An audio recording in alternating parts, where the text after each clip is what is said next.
The Galactic Council's emergency session buzzed with the usual diplomatic chatter until Admiral Zexathera of the Vorthan Empire stood to address the assembly.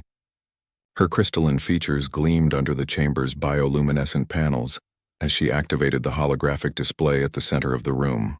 "Esteemed delegates," she began, her voice carrying the characteristic melodic tones of her species. "We gather today to discuss Resolution 2847, the complete prohibition of human mercenaries in galactic conflicts." A ripple of dismissive clicks and chirps echoed through the chamber. Ambassador Krill of the Centaurian Collective leaned back in his fluid-filled life support chair, his tentacles writhing in amusement. "Admiral, surely you jest. Humans? Those primitive bipeds barely discovered faster than light travel 3 centuries ago. What possible threat could they pose to our established military forces?" The Theronian representative, a towering insectoid with compound eyes, added his voice to the chorus of skepticism. "My species has been waging interstellar wars for over 10 millennia. The humans are nothing more than enthusiastic amateurs with outdated equipment." Admiral Zexathera's expression remained stoic as more delegates voiced their agreement. The humans had indeed been the newcomers to the galactic stage, their ships crude compared to the elegant vessels of the elder races, their weapons primitive by advanced standards. They had earned their place in the Galactic Coalition through sheer determination and an unsettling willingness to take on the jobs others wouldn't. "Perhaps," the Admiral said, her voice cutting through the noise, "a demonstration would be more persuasive than words." The chamber's lights dimmed as the holographic projector activated, filling the space with a 3-dimensional battlefield. The delegates recognized it immediately: the siege of Kepler Station, a strategic outpost that had fallen to the Ravager swarm just 6 months prior. Every major military force in the galaxy had attempted to retake it, each failing spectacularly against the swarm's adaptive bioweapons and overwhelming numbers. "This footage," Admiral Zexathera announced, "was recovered from our final reconnaissance probe before the station's fall. What you're about to see occurred 72 hours ago." The scene shifted to show a single human transport ship, barely a fifth the size of a standard assault cruiser, approaching the station's outer perimeter. Its hull was scarred and patched, bristling with weapons that looked cobbled together from a dozen different technologies. Ambassador Krill's tentacles stilled. Surely they're not attempting a frontal assault on a fully fortified swarm position with a crew of 12, the Admiral confirmed. "Watch." The human ship didn't slow as it approached the station. Instead of the careful, methodical approach favored by professional military forces, it accelerated directly into the swarm's defensive grid. Energy beams and biomissiles erupted from every surface of the station, creating a lethal web of destruction that had destroyed entire fleets. The human ship danced through the barrage with impossible agility, its pilot executing maneuvers that should have liquefied any organic crew. When its shields finally buckled under the sustained assault, the vessel didn't retreat. Instead, it rammed directly through the station's outer hull in a controlled collision that would have been suicide for any sane species.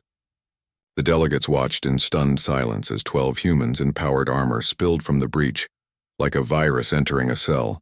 Their weapons were indeed primitive, chemical propellant firearms and crude explosives, but they wielded them with a precision and ferocity that defied comprehension.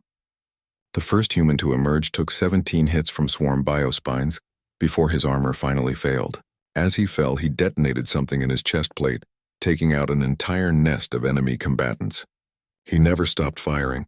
"Impossible," whispered the Theronian delegate, his mandibles clicking nervously. "No species fights with such recklessness." "Watch the female," Admiral Zexathera said quietly. A human soldier, her armor breached and leaking atmosphere, had found herself surrounded by swarm warriors in the station's central command hub. Her weapon was empty. Her left arm hung useless at her side, and bioacid had eaten through her helmet's visor. By any rational standard, she should have surrendered or died. Instead, she smiled. What followed defied military doctrine across every known civilization. With nothing but a combat knife and what appeared to be an explosive device jury-rigged from her suit's power cell, she systematically dismantled the swarm's command structure. When the bioacid finally ate through her armor's life support system, she used her last breath to trigger a cascade failure in the station's power grid. The hologram showed the final moments. Kepler station's lights flickering out section by section as 11 other humans methodically carved their way through the swarm's numbers, each displaying the same incomprehensible refusal to yield. When their ammunition ran out, they used their weapons as clubs.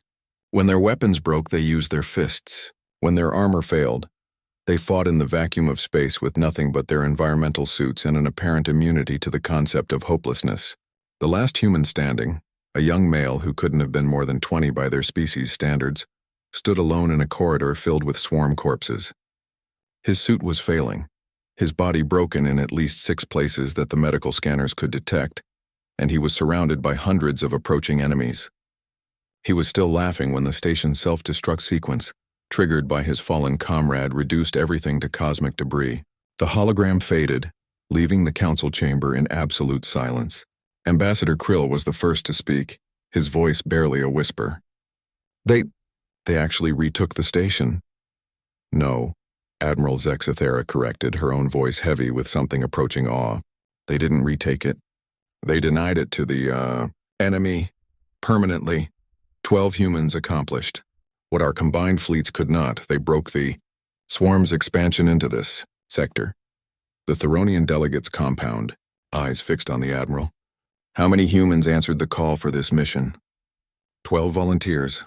We offered payment for 1,000 soldiers. 12 answered, and they asked only that their families receive their combat bonuses if they didn't return.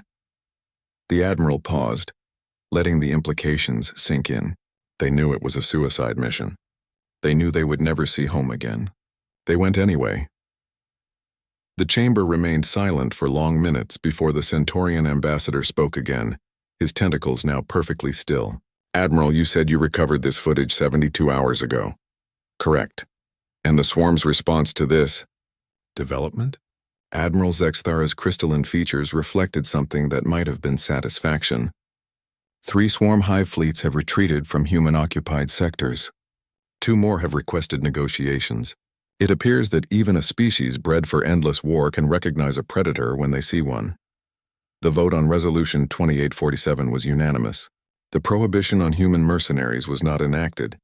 Instead, the Galactic Council passed Resolution 2848, a formal recommendation that member species avoid unnecessarily provoking humanity. It passed with only 1 abstention. The human representative was laughing too hard to cast his vote.